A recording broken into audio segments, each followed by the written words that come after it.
মনের কষ্ট সহ্য করতে পারে নাই বলে ফাঁসিতে ঝুলে গিয়েছে, বিষ খেয়ে ফেলেছে। অপমান সহ্য করতে পারে নাই বলে সে সুসাইড করেছে। আত্মীয় স্বজনের কথা সহ্য করতে পারে নাই বলে সুইসাইড করেছে। পরীক্ষায় ফেল করেছে বলে সুইসাইড করেছে।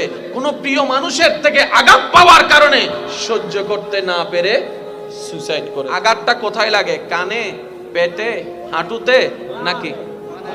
কারণ ওই প্রিয় মানুষটা যার থেকে আপনি আশা করছেন তাকে আপনি ব্রেইনে রাখেন নাই, কানে রাখেন নাই, মনে জায়গা দিয়েছেন।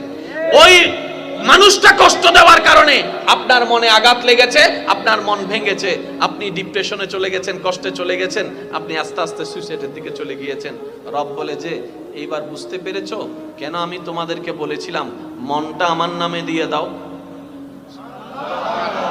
আরেকটু জোরে বলেন। এবার বলেন, আমাদের ভিতরে পরিচিত অপরিচিতের ভিতরে সুইসাইড করেছে এমন মানুষ আছে না নাই? নেশাখোর আছে না নাই? আরেকটু জোরে বলেন না। গাজাডি আছে না নাই? দুই নাম্বারই আছে না নাই? মেজাজি আছে না নাই? এক কথার আগে কুটুসি মারা যে এরকম মানুষ আছে না নাই? তাহলে আমাদের ভিতরে এরকম খারাপ মানুষ আছে না নাই? ডাক্তারদের ভিতর আছে না নাই? আলেমদের ভিতর আছে না নাই? বক্তাদের ভিতর আছে না নাই? আরেকটু জোরে বলেন, আছে না নাই? ইঞ্জিনিয়ারের ভিতর আছে না নাই? ব্যবসায়ীর ভিতর আছে না নাই? চালকের ভিতর আছে না নাই? আল্লাহর ওলিদের ভিতর আছে না নাই? শুনি নাই? সাহাবার ভিতর আছে না নাই?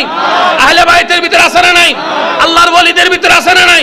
তো ওনারাও মানুষ, আমরাও মানুষ, সেম টু সেম হওয়ার কথা। ওনারা বলছেন আমরা সেম টু সেম হব না। কেন? আমরা আল্লাহর সেই চাওয়াটা আমরা আগে নিজের দিলটা আল্লাহর নামে করে দিয়েছি, নবীর প্রেম, যার কারণে